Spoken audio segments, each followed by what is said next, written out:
Hello, Ryan here, aka Mac, and welcome. The first 3.17.2 patch has now rolled out to the PTU for the Evocati, so let us check out what it brings. As always, a huge thank you to all of my patrons and channel members, in particular to my latest patron, The Instigator. Thank you so much for the support, it is truly appreciated. So I recently put out a video highlighting the known features coming to 3.17.2 according to the release viewer of the roadmap, and it turns out that there was quite a lot more to this patch than I ever imagined. So the first patch, as usual, of any build does not contain everything yet, but it does have some new juicy features already. So the testing focus for this particular build is the Siege of Orison Dynamic Mission Playtest, which is a temporary test, I think once they initially released the patch, the Derelict Reclaimers version 1, which we will speak about in a second, and the Derelict Colonialism Outposts. So for new features, these Derelict Reclaimer version 1, it says adding additional points of interest that will be scattered both on the planets and in space. So it's not just going to be the Derelict Settlement and Space Derelicts for 3.17.2, it is also the Derelicts on the planet's surface. And these Reclaimers come with puzzle traversal elements, along with multiple legal and illegal mission types, including delivery and FPS combat in and around the site, which utilizes the new nav mesh. So there are 3 Reclaimer Derelicts in space, one around Yella, one around MIC L1 or Microtech L1 Lagrange point, and another one around Arc L2.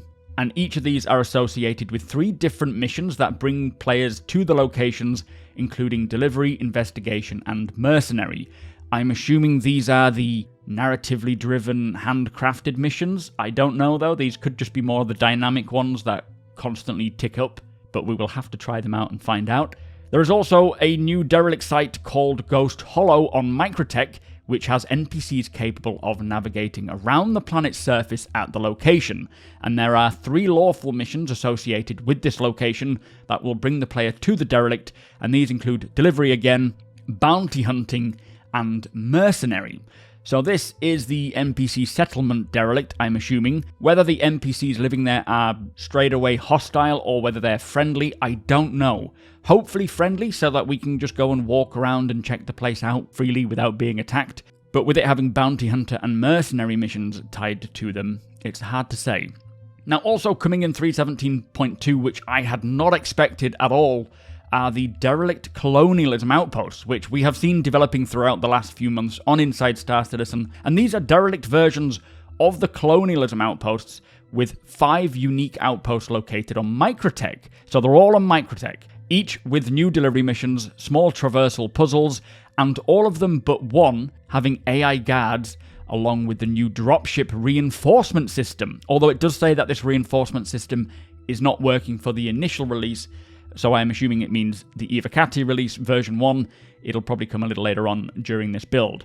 Now when I read that these Derelict Reclaimer settlements were to be the initial place to have NPCs planetside, I honestly thought that that would be it for this patch, in terms of utilizing the nav mesh. But not only are they at these settlements, they're also adding them to these Derelict Outpost settlements, with NPCs and the first version of the AI landing and taking off, using those splines that we saw on Inside Star Citizen Sprint Report recently, by way of bringing in NPC reinforcements.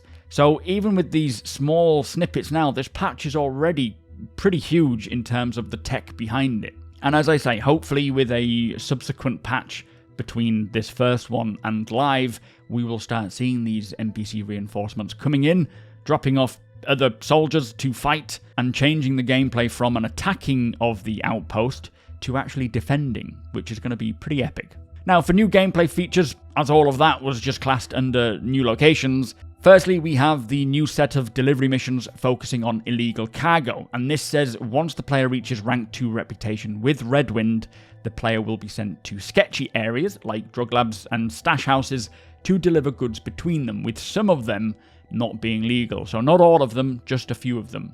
Now it says the intro mission to this is available in Hurston, but once you reach rank 2, these illegal missions will be available outside of Hurston. But again, that intro mission must be completed in Hurston's vicinity first. There are 5 different variations of these missions, each with varying quantities of cargo and corresponding monetary and reputation rewards given on completion. So I do wonder if they are going to be the same as the legal versions, with 1 box first, and then 3 boxes, and then having to go to maybe a bunker or whatever like we see with the legal sides, or whether they're going to be involving more than 3 cargo boxes, maybe bigger boxes, or more of them.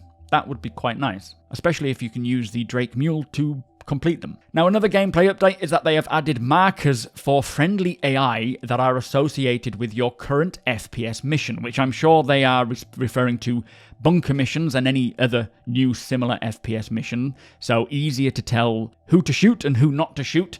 But personally, I am not fond of this. I don't like hand-holding in games at all, let alone in Star Citizen, and I really liked the principle of having to go into the bunker and then positively identify friend and foe.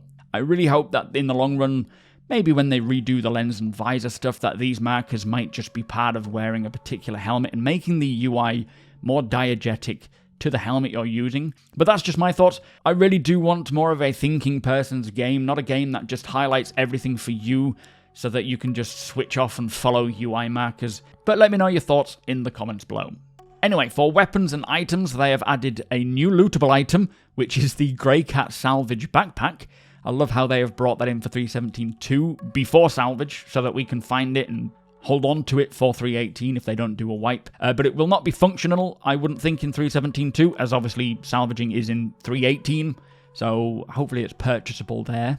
They have also added new armor to shops, including New Babbage, Area 18, and Port Olisar, plus in lootable containers too, and these armors include the RRS Specialist Heavy Armor, being the Morozov armor, with all the different colour variations. And finally, for weapons and items, they have updated the dimensions and micro SEU for missiles and torpedoes. Now, in other feature updates, rest stops now have hangar additions, which is very nice. No longer just pads, you can actually land your ship inside the hangar. Additional rest stop locations surrounding Microtech and ArtCorp are also in, and now these hold the amenities like clinics, so you can set your spawn there, hubs, shops, and services. Plus, Grimhex Hospital has had its expansion and now has many more medical rooms. For this build, they have also performed quality of life updates to shopping kiosks, which includes a general UI polish pass. They have added check functionality to quick buy confirmation pop-ups so that it's passive and doesn't require interactions, which is going to be good. They've also updated the filter section to be multi-line and added field to support search input, so we can now search for things by the sounds of things, which is excellent. So some great updates there, but hopefully we can get the sell all or highlight all and move all stuff soon for shopping kiosks and inventory. Now for ships and vehicles, they have performed a polish pass on the blade, returning the weapons to the increased velocity. They've increased its wing hull health, changed lateral velocities, boost multiplier and aerodynamics. They've also decreased the Scorpius's max speed and atmosphere and updated its pass-by audio. And finally, for ships and vehicles, they have adjusted the Drake Mule weapon rack interactions to be easier to select. For AI, outside of the planetary navigation mesh, of course, they have improved the NPC face randomization to be more diverse. And then for core tech, they have done a performance polish pass on large planetary storms and for entity streaming. Plus, they have updated the reshade version to 5.2.1. Now, for bug fixes, there are 50 bug fixes, which I won't go through, otherwise I'll be here forever. I will link the patch notes in the description below so that you can check them out for yourself to see if there's any bug fixes that you were particularly looking for. They have fixed 19 client crashes and 17 server crashes. They've also fixed multiple back-end server crashes, and the Arena Commander scoreboard should no longer crash the client. Whew, so there you go, the first Evocati PTU build for 3.17.2 is now out. Of course, this is under NDA, but hopefully it won't spend too much time under NDA and move to Wave 1 as soon as possible so that we can start testing it and actually streaming it and making videos on it.